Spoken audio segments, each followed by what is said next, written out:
Hey everybody, Miss B here. Welcome back to the Joy of Reading Storytime.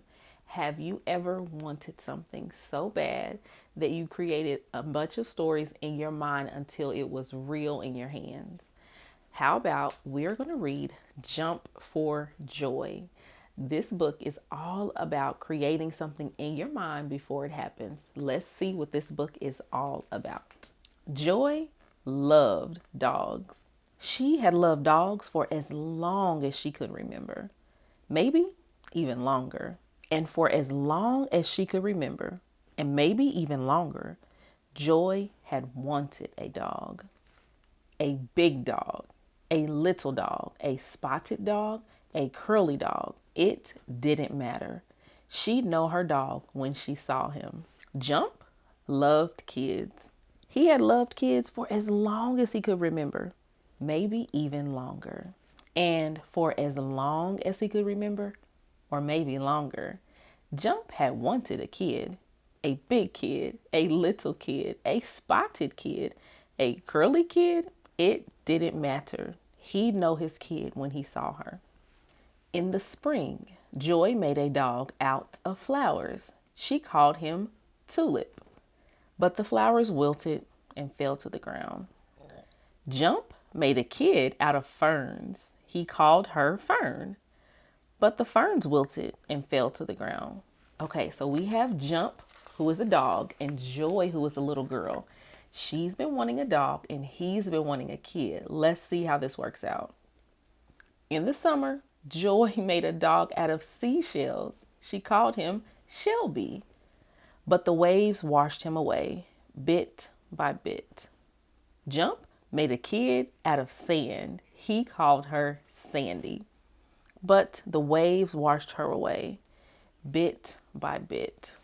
In the fall, Joy made a dog out of sticks. She called him Bark, but the cold wind blew and the sticks scattered.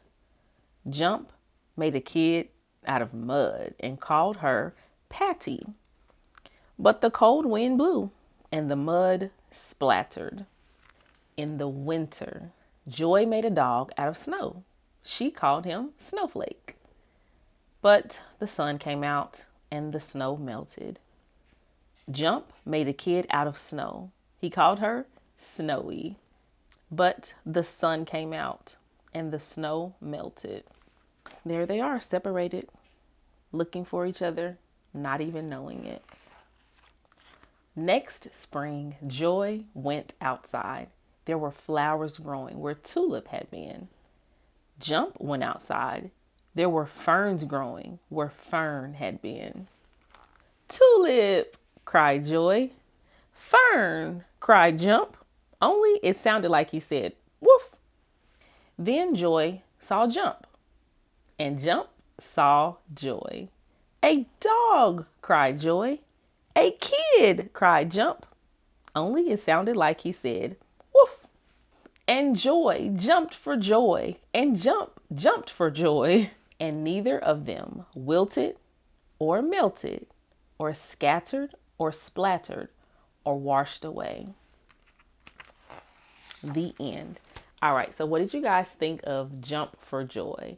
I love how Jump and Joy had a picture in their mind of something that they really wanted, which was a friend. They decided that whatever season they were in, they were going to create their favorite idea of what a friend could be in that specific season. I think that's amazing. We could learn a thing or two from Jump and Joy about using what we have to create and the power of friendship. I think that's our cue. That's right, it's activity time. For our Jump for Joy activity, you will need your friendship journal sheet, some creative crafting supplies, and a pencil. We're going to start by talking and journaling about friendship. Let's discuss what it means to be a good friend. Write down some words that come to mind when you think about friendship. Now, let's talk about the relationship between the two characters, Jump and Joy. Here are some questions to start your discussion.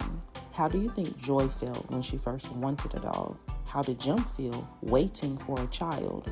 How do you think they felt when they found each other? Now it's time to create. Think back to the book and the different ways Joy and Jump created pretend friends using items they had around them. Check your environment for items to use for your friend creation. After you've created your friend, give details about the items you used and why you chose them. Use as many descriptive words as possible when describing your creation. Have fun designing and creating your character. Now it's time to say goodbye. See you later, alligator. Bye bye, dragonfly. Take care, polar bear. Gotta go, buffalo. Good wishes, little fishes.